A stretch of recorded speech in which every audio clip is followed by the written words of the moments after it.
Right, selamat malam teman-teman.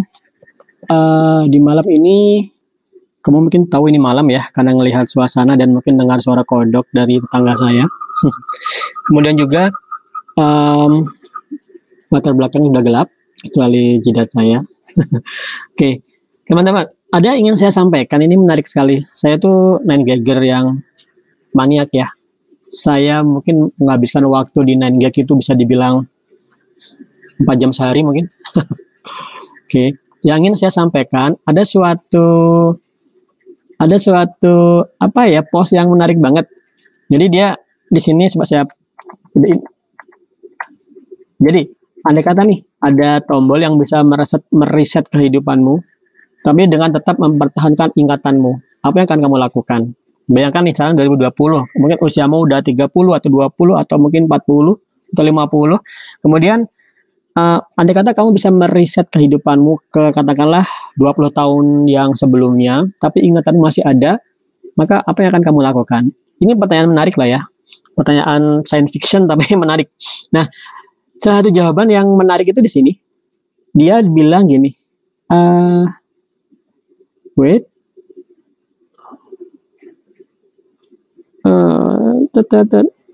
aku berpikir tentang kejadian seperti ini sebelumnya. Dan aku ingin banget bisa kembali ke masa lalu dan belajar programming dari usia muda dan mendapatkan skill yang bisa akan gunakan untuk mencari pekerjaan.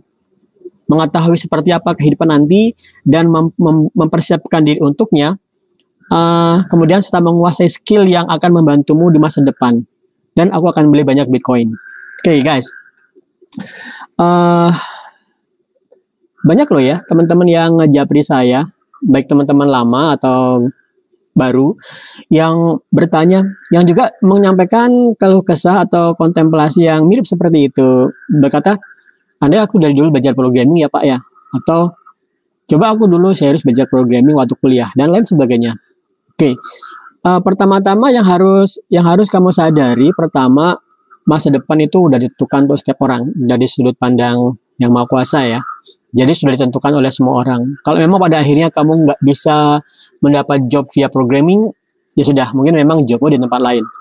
Itu nanti, itu kamu nggak boleh awal ujuk-ujuk sudah seperti itu. Yang harus kamu lakukan adalah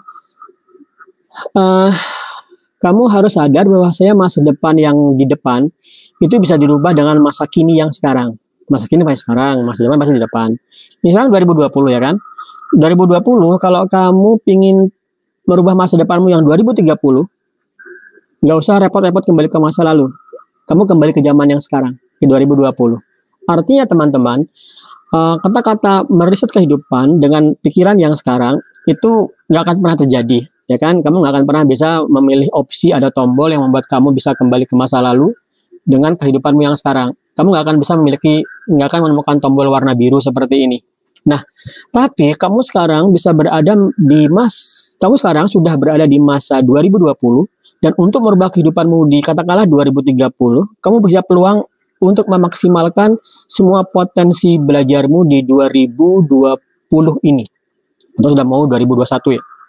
Nah, sehingga nanti di tahun 2030 kamu akan puas. Oke, aku di masa lalu sudah memaksimalkan waktu belajarku. Aku di masa lalu sudah katakanlah di masa laluku aku sudah belajar Python, sudah belajar React.js, sudah belajar Flutter, sehingga sekarang 2030 aku sudah bisa bekerja dari rumah nih. Padahal kalau mungkin aku di tahun 2020 nggak mempelajari semua itu, kemungkinan sekarang aku nggak bisa ngapa-ngapain. Nah teman-teman,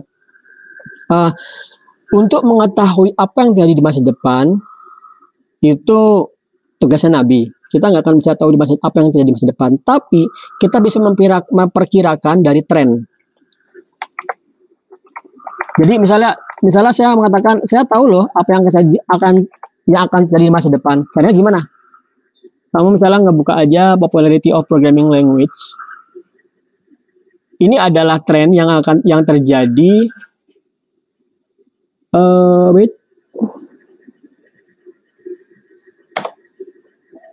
So slow.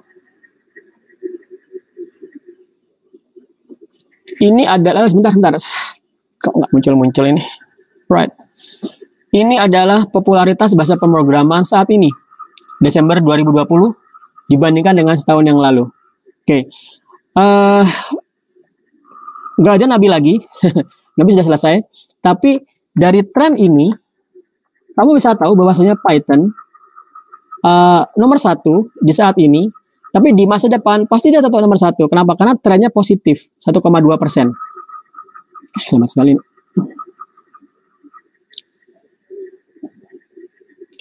Trennya positif. Kalau trennya positif, berarti kalau kamu invest belajar Python di sini, kamu invest belajar Python, maka kamu bisa memiliki peluang mendapat pekerjaan yang lebih banyak, 30% share-nya Python, dibanding kamu misalnya mempelajari ngawur aja ya, misal basic misalnya, 0,67%, ya kan? Secara peluang lo ya, bukan berarti nggak mesti dapat. Contoh ini, kalau kamu bilang, Mas, aku dapat proyek kemarin lah dengan bahasa R.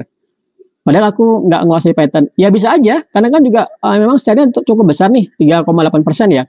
Tapi tidak hampir 10 kalinya, 1/10-nya Python.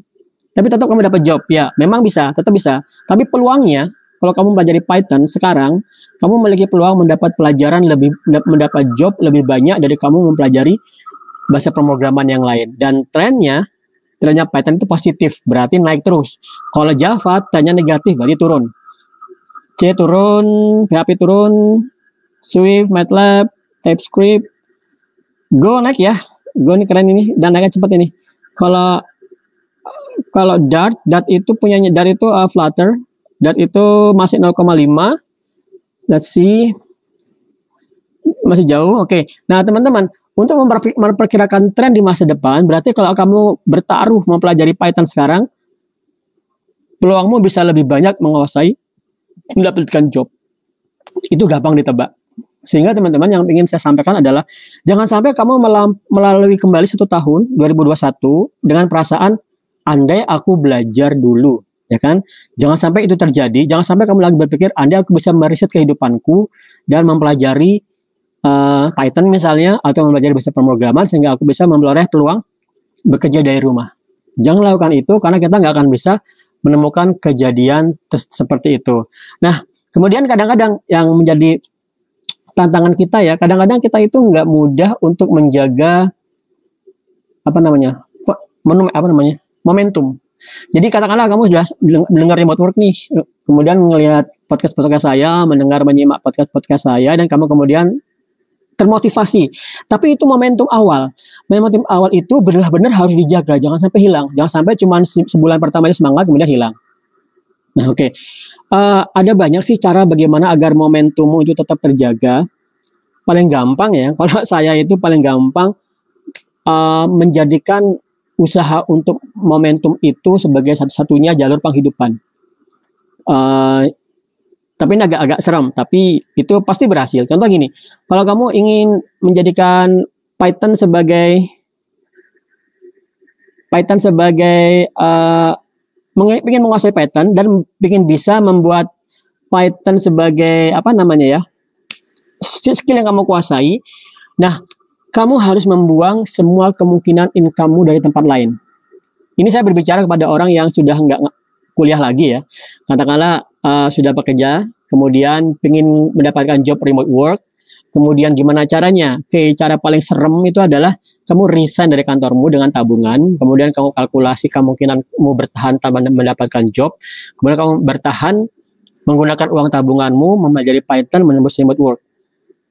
Itu pasti berhasil. Kenapa? Karena kamu akan ketakutan, karena kamu nggak akan santai-santai lagi, karena kamu bangun tiap pagi dengan berpikiran bahwasanya sudah nggak ada lagi gaji untukku, dan kalau aku mau dapat gaji, aku harus menguasai Python dan menembus remote work. Itu pasti berhasil. Kenapa? Karena kamu pasti kamu belajar. Itu saya lakukan di banyak kasus ya. Di saat saya belum menguasai Python, yang saya sampaikan di sini, saat dulu saya menguasai Python itu belajar 1 bulan full 8 jam per hari, dengan menyetop mencari pekerjaan yang pakai Java dulu, kemudian hanya mempelajari Python 1 bulan itu. Di 1 bulan akhir, kemudian saya mulai berusaha menembus job remote work dengan Python, berhasil. Itu berhasil banget. Dan saya benar-benar belajar 8 jam per hari. Sekarang saya nggak nyesal lagi. Sekarang saya nggak nyesal kalau andai aku dulu belajar Python. Enggak, karena saya udah menguasai Python di 2014 yang pelajari itu. Dan ya, benar-benar saya lakukan kengerian hidup dengan gaji yang nggak ada, dan hanya bertahan dengan mempelajari Python, gampangannya berhasil atau mati. Oke, berhasil atau mati. Kalau mau pakai istilah, pakai perang bubat ya, perang habis-habisan. Perang habis-habisan untuk menambah skillmu, dan perang habis-habisan untuk memulai hidupmu yang baru, hidup yang lebih, semoga yang lebih kamu sukai. Oke teman-teman, makasih Mas Fauzi sudah hadir, dan keep punching your clock, learning by doing, and bergabung dengan komunitas ya. Teman-teman, kamu harus yang teman-teman remote work, pastikan kamu bergabung ke ini. Pastikan kamu memantau terus Discord kita. Nggak cuman bagian job. Oke, bagian job ini banyak ini ya, ada job-job ya, dari teman-teman sendiri atau dari saya sendiri. Tapi pastikan juga kamu selalu connect dengan, misalnya untuk bahasa Inggris, pelajarin greeting dari Mbak Marianti, English Corner, dan juga kita punya Telegram channel untuk belajarin bahasa Inggris. Ini free untuk kalian yang sudah bergabung. Kemudian pastikan kalau ada pertanyaan, tanya-tanya aja di sini. Alright, oke. Bisa dibantu. Nah, kemudian nanti jika ada pertanyaan, silakan komunikasi di sini. Ini pentingnya apa? Ini pentingnya agar kamu connect dengan teman-teman. Nah, oke. Ya. Misalnya ada teman yang pecah telur loh ya, pecah telur. Kemudian pecah telur itu istilah kami untuk numbers remote work. Kemudian dia berhasil numbers remote work, kamu termotivasi. Jangan sampai diam-diam aja. Kenapa? Karena kita memang online, kita remote. Kalau kamu nggak mempelajari sesuatu secara online, nggak gabung komunitas, tiba-tiba hilang aja 1 tahun. Oke, karena ya rasanya nggak ada apa-apa. Beda kalau kamu ngantor ya. Kamu ngantor atau sekolah, pasti hadir, pasti harus absen. Kalau kamu 1 hari nggak absen, ketahuan banget. Tapi kalau di remote work, kamu harus rajin-rajin connect dengan komunitas. Hidupkan notifikasi Discord agar setiap kali ada komunikasi, kita bisa nyambung. Oke teman-teman, catch you up and thank you for listening. Welcome 2021. Bye.